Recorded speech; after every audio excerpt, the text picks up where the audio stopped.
Welcome to my channel. I'm Uriah Taylor, a wife and a mom of two. In today's video, you will be following along with me while I do some homemaking, a little vlogging, and also discussing some things about how we make it on one income and the importance of including God. I hope you enjoy.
Hi, baby.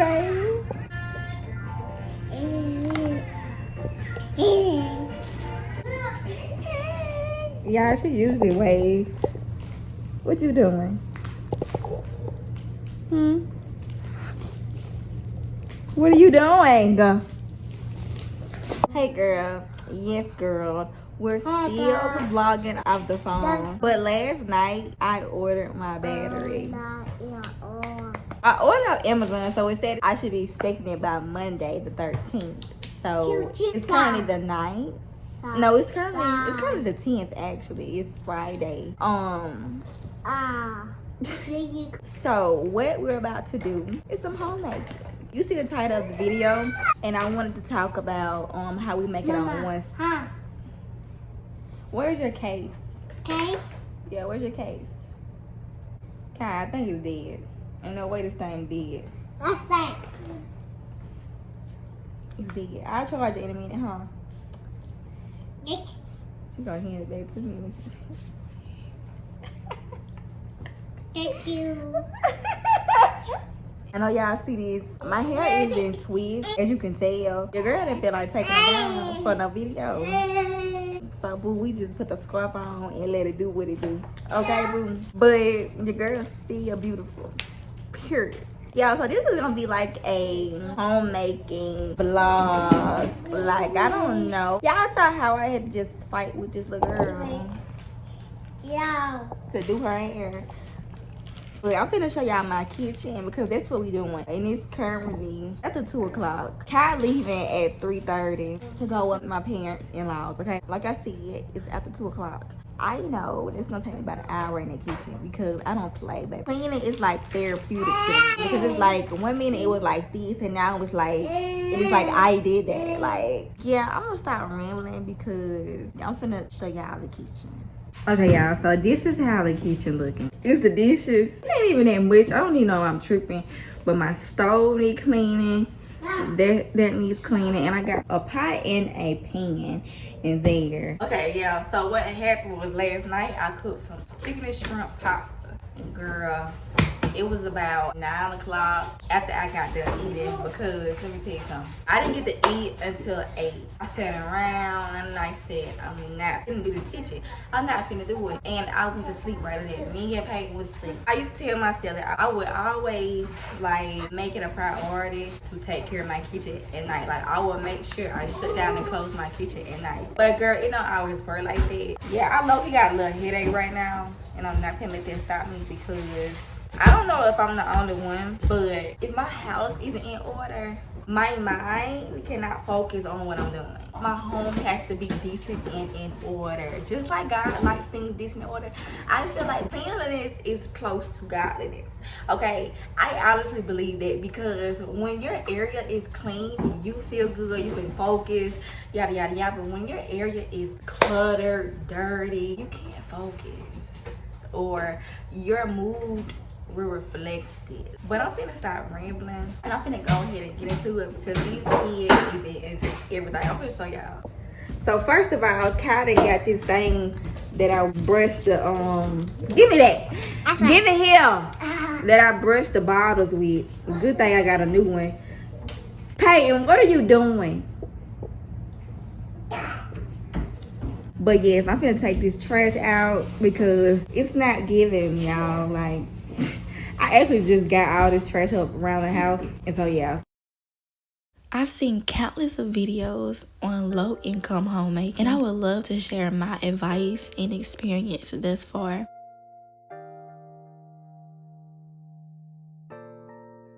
So of course, my husband is a sole provider, and I have my own little source of income from YouTube and brand deals and etc. But I've been a stay-at-home mom for over a year now, and I can say that it has taken me some time to adjust over the past months. I used to be I would never depend on a man type of girl based off of certain situations from my childhood. So it was truly difficult to allow my husband to be a provider. I can see if you're not married, but many people nowadays, they love to talk about women having their own income. But in some cases, some women are just truly unable to earn income for themselves. And if that's you, that's okay. But I also want to include that that's why it's truly important to seek God on the person that you marry. But back to what I was saying. It took me a while to even start asking my husband for money, because I've always been independent. It was something that I had to go to God about. And one day, as we were headed to church, my husband, out of the blue, says, "Baby, if I got it, you got it. You don't have to be scared to ask me for anything. We're married." It was such a burden lifted off of me, because God knew how bad I had been struggling with that. And my husband, he had no idea how I had been feeling.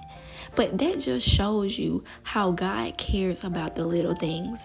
So sis, I get it. And since I've been married, God has taught me how to depend on Him. He has taught me how to learn to let my husband provide, and for me to take care of him. He's taught me how to care for him.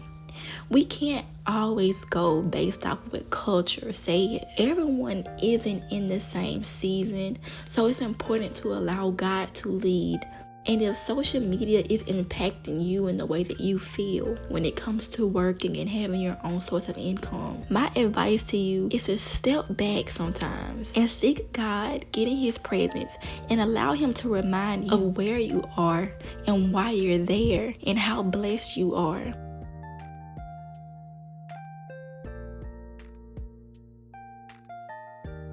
How do we make it off of one income?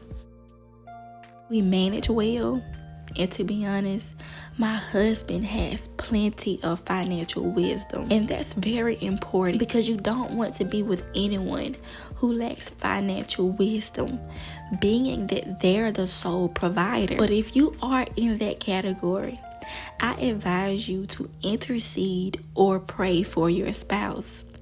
God will intervene. But anyways, of course, sometimes we have our moments where we want to spend here and there. But most of all, we do pretty good managing our finances. And honestly, if we have ever been in a bind, God has literally always showed up. I want to include that it's important that you and your spouse are able to communicate about your finances with one another.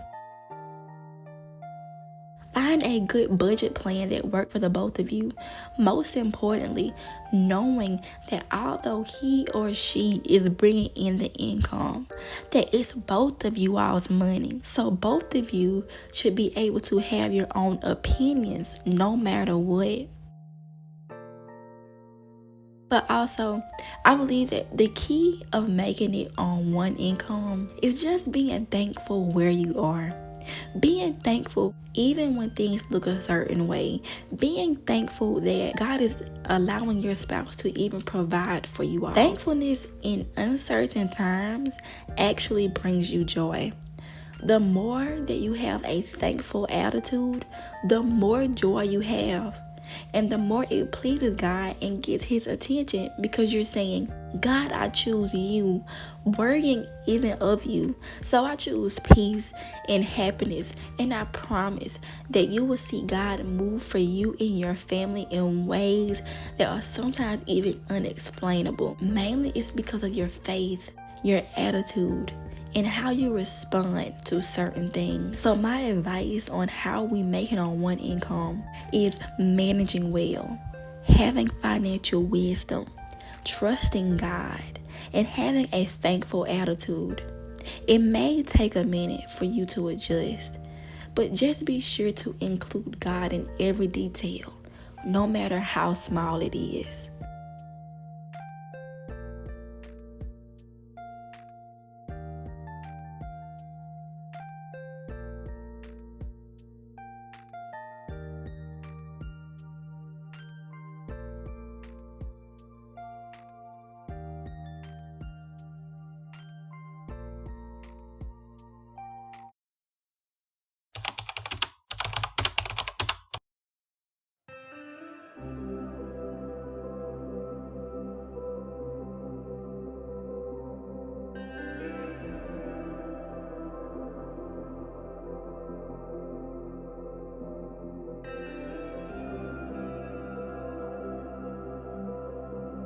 Through all of the cleaning, cooking, laundry, and caring for your family, it's important to include God.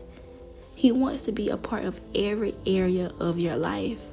For me, as I said in the title of today's video, that this is a realistic day in my life. So you see that this is in the evening that I'm just now getting to spend time with God. I used to be the type of person that would get up early in the morning, around 6 to 7 a.m. to spend time with God before I had children. It was life-changing, because if you look in the scriptures, even Jesus rose up early to spend time with the Father.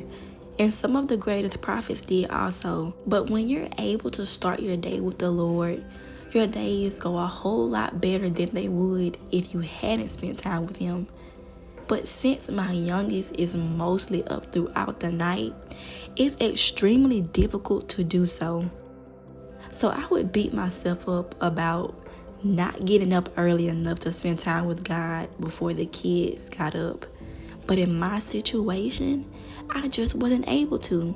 I've had to extend myself grace because God Himself has. He showed me that He sees me. He sees my effort. He knows my situation. So He's taught me to include Him in those moments when I'm up all times of the night with my youngest, when I'm cooking, cleaning, folding clothes, or whatever it is. I stay in constant communication with Him.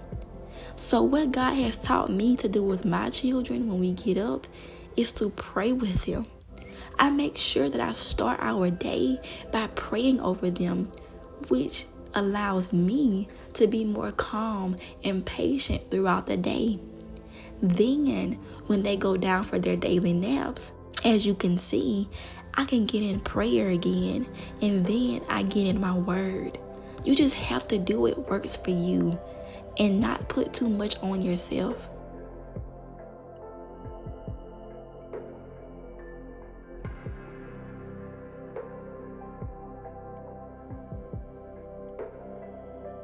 We will go through transitions in life where we may be extra busy and more is put on our plate than before.